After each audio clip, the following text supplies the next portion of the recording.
ശിവഗിരിയിലെ police നടപടിയിൽ മുൻ മുഖ്യമന്ത്രി എ കെ ആന്റണിയുടെ വാദം ശരിവെച്ച് ജുഡീഷ്യൽ കമ്മീഷൻ റിപ്പോർട്ട്. ശിവഗിരിയിൽ പോലീസ് അതിക്രമം ഉണ്ടായിട്ടില്ലെന്നും ലാത്തിചാർജിന് കാരണം അക്രമാസക്തമായ ജനക്കൂട്ടമാണെന്നും കമ്മീഷൻ കണ്ടെത്തിയിട്ടുണ്ട്.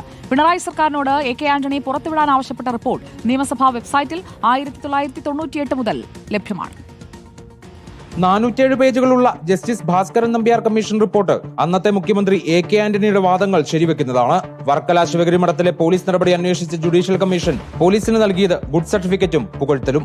ശിവഗിരിയിൽ പോലീസിന്റെ ഭാഗത്തുനിന്ന് അതിക്രമം ഉണ്ടായിട്ടില്ലെന്നും സംയമനത്തോടെയാണ് അവർ കാര്യങ്ങൾ കൈകാര്യം ചെയ്തതെന്നുമാണ് കമ്മീഷന്റെ കണ്ടെത്തൽ. എന്നാൽ പ്രശ്നത്തിന് മധ്യസ്ഥത വഹിച്ച മന്ത്രിസഭാ ഉപസമിതി ഒരു പരാജയമായിരുന്നെന്ന വിമർശനവും റിപ്പോർട്ട് മുന്നോട്ട് വയ്ക്കുന്നു. അനിവാര്യമായ പോലീസ് നടപടിയാണ് അന്നുണ്ടായതെന്ന് ഇന്നത്തെ ശിവഗിരി മഠാധിപതിയും പ്രതികരിച്ചു. അതിനു മുൻപോ അതിനുശേഷമോ അവർ വന്നിട്ടില്ല. അങ്ങനെയുള്ള ആളുകളൊക്കെ ശിവഗിരിയിൽ ഭരണ കൈമാറ്റം നടത്താതിരിക്കാൻ വേണ്ടി തടസ്സങ്ങൾ സൃഷ്ടിച്ചു. അപ്പോൾ പോലീസിന്റെ അനിവാര്യത സൃഷ്ടമായി എന്നാണ് ഞാൻ മനസ്സിലാക്കിയിട്ടുള്ളത്.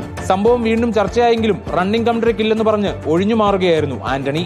അങ്ങനെ ഒന്നിനു പുറകെ ഒന്നായിട്ട് പ്രതികരണം കൊടുക്കുന്ന ഏർപ്പെടേക്കില്ല. എന്നെ സംബന്ധിച്ചിടത്തോളം ഇന്നലെ പറഞ്ഞു ക്ലോസ് ചാപ്റ്റർ. പിണറായി സർക്കാരിനോട് പുറത്തുവിടാൻ ആന്റണി ആവശ്യപ്പെട്ട ഈ റിപ്പോർട്ട് 1998 നായനാർ സർക്കാർ നിയമസഭയുടെ മേശപ്പുറത്ത് വെച്ചിരുന്നു. പിന്നീട് ഇങ്ങോട്ട് സഭാ വെബ്സൈറ്റിലും റിപ്പോർട്ട് ലഭ്യം. റിപ്പോർട്ടർ, തിരുവനന്തപുരം.